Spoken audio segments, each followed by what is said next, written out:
बच्चे बहुत बहुत स्वागत है ब्राइट एजुकेशन के यूट्यूब चैनल में। तो आज हम शुरू कर रहे हैं acid base and salt class 10 chapter science का जो चैप्टर सेकेंड चैप्टर है। आप लोग जानते हैं कि 45 मार्क्स देखे हैं कि एमसीक्यू और शॉर्ट क्वेश्चन आंसर आएगा। सो बहुत बहुत इम्पोर्टेंट मार्क है 45 मार्क। इसी बेस पे मैं सोचा कि वीडियो बनाना शुरू करूँ। इससे पहले एक चैप्टर 1 दे चुका हूँ। चैप्टर 1 डिस्क्रिप्शन के नीचे लिंक दे दिया जाएगा, वो दे चुका हूँ केमिकल रिएक्शन वाला। तो आज मैं एसिड एंड बेस वाला कवर करूँगा चैप्टर 2। सो बहुत इंपॉर्टेंट है कि आप लोग देखें और नोट डाउन कर लें। ज़्यादा क्वेश्चन नहीं रहेगा, 20 से 25 क्वेश्चन अप्रोक्सीमेटली बनेंगे। हाईएस्ट अगर देखा जाए मैक्सिमम से मैक्सिमम 20 से 25 क्वेश्चन ही बनेंगे एक चैप्टर में। और आप लोग जानते हैं कि एक भी छोड़ा नहीं जा सकता, क्योंकि बहुत ज़्यादा ज़रूरी है एग्ज़ाम में अगर मार्क उठाना है तो। पहला क्वेश्चन जिस तरह अगर देखें मैं, what happen when the solution of an acid to mix with solution of a base. जब एसिड को, तो क्वेश्चन को आराम से पढ़ें। Solution of a base in a test tube, तो क्या होना चाहिए था। यहाँ पे ऑप्शन दे के रखा है, the temperature of a solution increase, क्या इंक्रीज होता है, या the temperature of a solution decrease, उसका टेम्परेचर डिक्रीज हो जाता है, या the temperature of a solution remains same ही रहता है, या सॉल्ट फॉर्मेशन टेक्स प्लेस, अलग होता है। तो इसका ऑप्शन आंसर होगा डी नंबर यानी 1 और 4 यानी 1 एंड 4 राइट आंसर होगा।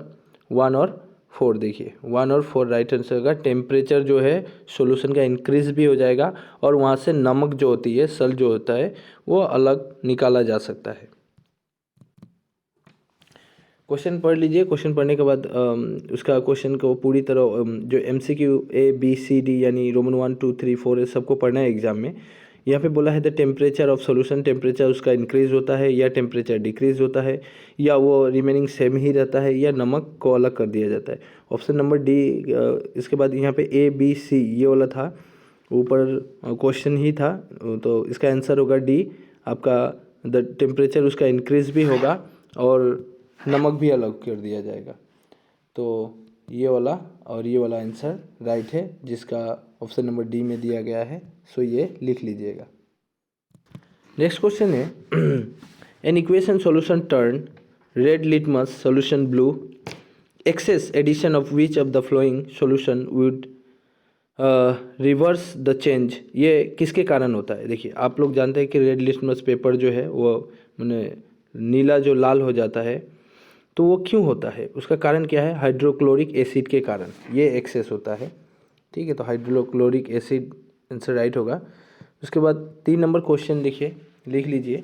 So very very important question, क्योंकि ये सॉल्यूशन तो देता ही है। इसके आंसर दिखा देता हूँ। Answer D right answer. कुछ मैं बोलूँगा नहीं चाहिए तो हाँ, पीएच मान वाला तो चाहिए। The pH of A solution is 7, so how can you increase its pH. आप कैसे उस पीएच के वैल्यू को बढ़ा सकते हैं। By adding A small amount of acid डालकर, या by adding A small amount of base, या नमक डालकर। देखिए, पीएच वैल्यू जो होता है, आप लोग जानते हैं कि पीएच वैल्यू को बढ़ाना है। ठीक है, और जब पीएच वैल्यू कम होता है तो क्या होता है, देखिए यहाँ पे आंसर है by adding A small amount of base.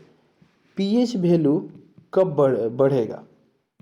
PH value को अगर बढ़ाना है, how can you increase its pH. आप पीएच को कैसे बढ़ा सकते हैं। जितना ये एक स्केल होता है, पीएच स्केल ऐसे रहता है, ये स्टेबल रहता है 7 में। ठीक है, तो हम जितना इधर आएंगे 1 2 3 4 ऐसे करके जाएंगे, तो जितना आप इधर आइएगा उतना एसिडिक होगा, वो उतना एसिड होगा। जितना पीएच मान कम होगा वो एसिड उतना ही हाई होगा। जितना 7 से मोर देन 7 जितना ऊपर जाएगा वो उतना ही बेस होते जाएगा। ठीक है, तो option number B right answer, क्योंकि हमें बेस मिलाना पड़ेगा तो पीएच वैल्यू हाई होगा। एसिड मिलाइएगा आप, अगर एसिड मिलाइएगा तो पीएच वैल्यू डाउन हो जाएगा, डिक्रीज हो जाएगा। और जब बेस मिलाइएगा तो पीएच वैल्यू हाई हो जाएगा। तो ये बेस ही एडिंग बेस करना पड़ेगा हमको। सिंपल अमाउंट में एक बेस को मिक्सचर करना पड़ेगा।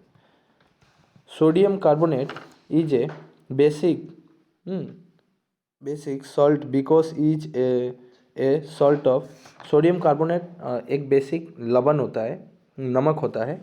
वो मतलब जो बेसिक सॉल्ट होता है, आंसर देख लेते हैं। Weak acid and strong base, उसका मतलब क्या होता है?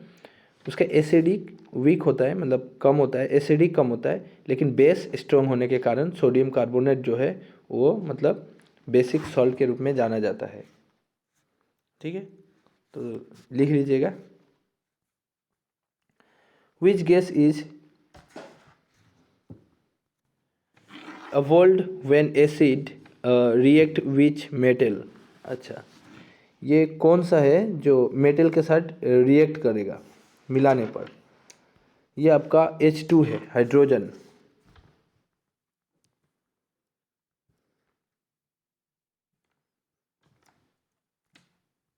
क्वेश्चन को आराम से पढ़िएगा। यहाँ पे मेन क्वेश्चन यहाँ तक है, यहाँ से है। विच of the flowing would change the colour of this pH paper two greenish blue. ये देखिए, एसिड एसिड में मिलाने से, एंटी एसिड में मिलाने से, एंटी एसिड। 9 नंबर वाला चाहिए, आंसर दिखा देता हूँ, जो चाहिए मैं बोल दूँगा। और रही बात चैप्टर वाइज मैं इंपॉर्टेंट दूंगा, और पहला चैप्टर का इस तरह मैंने एमसीक्यू दे चुका हूँ। ये जरूर कीजिएगा। बैंकिंग सेलेक्ट लेमन और लीम, अच्छा लाइम बोलिए या लीम बोलिए। A teacher gave to the test of tube to a student, one containing water and other containing sodium hydroxide. She asked to them to identify test tube containing sodium hydroxide solution. Which one of the following can be the used to identification? अच्छा, ये question red litmus के लिए दिया गया है, लिख लीजिए। फिर भी मुझे लगता नहीं है एग्जाम में देगा, इसलिए मैं थोड़ा पढ़ा इसको। हाँ, ये वाला चाहिए था, वेरी वेरी इंपॉर्टेंट क्वेश्चन, क्योंकि एसिड के ऊपर आता है, टार्टरिक एसिड होगा। ये वाला नहीं चाहिए, 30 नंबर छोड़ दीजिए। 40 number very very important, BBI जो बोलूँगा लिख लेना है, समय कम है, आप लोग लिख लीजिए। आंसर मैं दिखा देता हूँ। Turn the colour of red litmus paper, ये बहुत इंपॉर्टेंट है। पीएच वैल्यू कितना होनी चाहिए था उसका? अप्रोक्सीमेटली 10 होनी चाहिए था। ये एग्ज़ाम में आया, हाफिली एग्ज़ाम में आ चुका था। सो वेरी इंपॉर्टेंट क्वेश्चन, आपको लिखना ही है। पीएच मान उसका 10 होना चाहिए। हाँ, दिया है जो पीएच ऑफ द 3 सॉल्यूशन दिया गया, एक्स वाई जेड 6 मतलब 6 4 एंड 8 है respectively. Which of the following is correct order to the acidic strength, मतलब करेक्ट होगा आपका सबसे हाई। देखिए इसका सबसे हाई या तो वाई से ज़्यादा है आपका एक्स। यहाँ तो दिया है वाई का मान कितना दे के रखा है, यहाँ पे दिया है एक्स वाई जेड 4 के बाद होगा 6 के बाद होगा 8, यानी एक्स, उसके बाद वाई, उसके बाद जेड, और सीक्वेंस इस ऑर्डर में रहेगा। क्योंकि एक्स छोटा है, एक्स से मतलब हाँ वाई बड़ा है, तो वाई का मान पहले आना चाहिए था। Option number C is the right answer. Y बड़ा है, उससे बड़ा, वाई से बड़ा, मतलब 4 में ये मुझे थोड़ा कंफ्यूज कर दिया। ये फिर भी ये लिख लीजिए सीक्वेंस तो।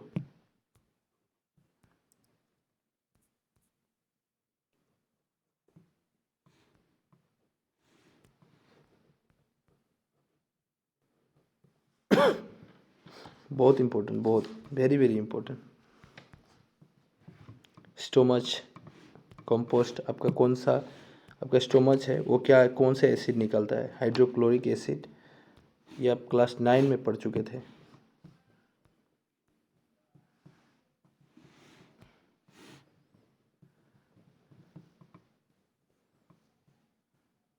ये भी इम्पोर्टेंट है, छोड़िए मत, मैं नहीं कह रहा हूँ, मतलब लिखना है फिर भी।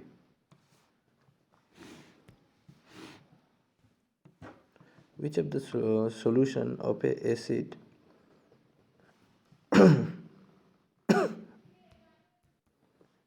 diluted, what will be the change in the pH of a solution? Option number A is the right answer. ये भी लिख लीजिए, ये लिखना है 21 नंबर।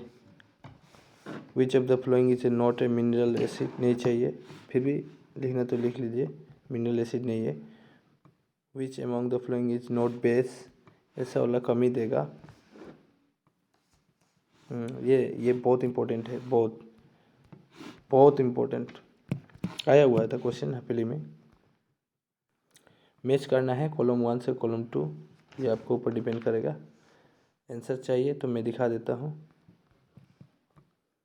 आंसर आप मैच कर लीजिएगा। ये वाला ए 3 नंबर से मैच करेगा, बी 4 नंबर से मैच करेगा। यहाँ पे दिखाता हूँ, ब्लीचिंग पाउडर जो है ए 3 नंबर से मैच करेगा, उसका बी 4 नंबर से मैच करेगा।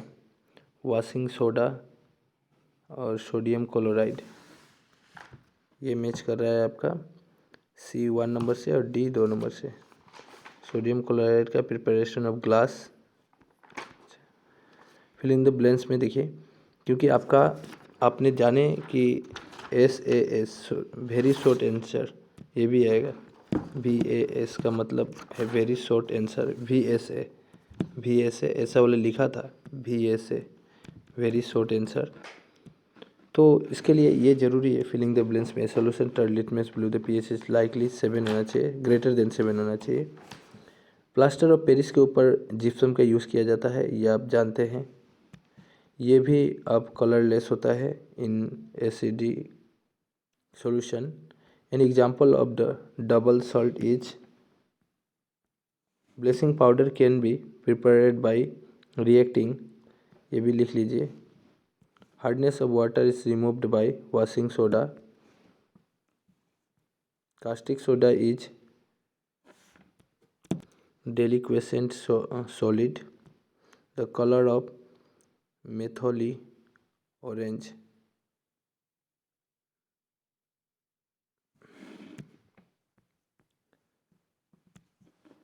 बोरिक एसिड इज ए, क्या है लिखना है, फिर से कॉलम आ गया, प्लास्टर ऑफ पेरिस के साथ मिलाना। आंसर मैं दिखा देता हूँ, ये वाला आंसर है, पूरा मिला के दिया हुआ है। ये कॉलम मिला हुआ है, इसका आंसर फिर से एक कॉलम है, ये भी मिला हुआ है, ये बिल्कुल मिला हुआ कॉलम में। वॉशिंग सोडा का सांकेतिक नाम, वेरी इंपॉर्टेंट क्वेश्चन आएगा, एक मार्क का क्वेश्चन आएगा। वॉशिंग सोडा का संकेत Na2CO3। प्लास्टर ऑफ पेरिस का शॉर्ट नेम, ये बेकिंग सोडा का NaHCO3, वेरी इंपॉर्टेंट आया हुआ है। कॉमन सेल को NaCl, लवण को आप जो नमक खाते हैं उसको रासायनिक केमिकल नेम क्या होगा, NaCl, ये केमिकल नेम होगा वॉशिंग सोडा का। ये चारों ही एक्स्ट्रा क्वेश्चन है, 4 में से एक क्वेश्चन तो 100% बनेगा, ये मैं गारंटी लेता हूँ। यहाँ से 1 मार्क तो 100% ही बनेगा, वो देगा ही देगा। 22 में ही दिया था वॉशिंग सोडा वाला, तो इसीलिए मैं कहता हूँ ज़रूर इसको लिख लीजिए। ये सब नहीं चाहिए, प्लास्टर ऑफ पेरिस टू देगा, ये सब नहीं चाहिए, ये सब छोड़ दीजिए, ये आपका एग्ज़ाम में नहीं आएगा।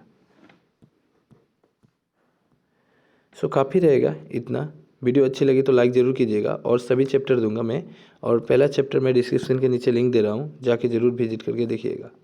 अपने दोस्तों को भी थोड़ा हेल्प कीजिए, अपने दोस्तों को भी शेयर कर दीजिए चैनल का लिंक, ठीक है।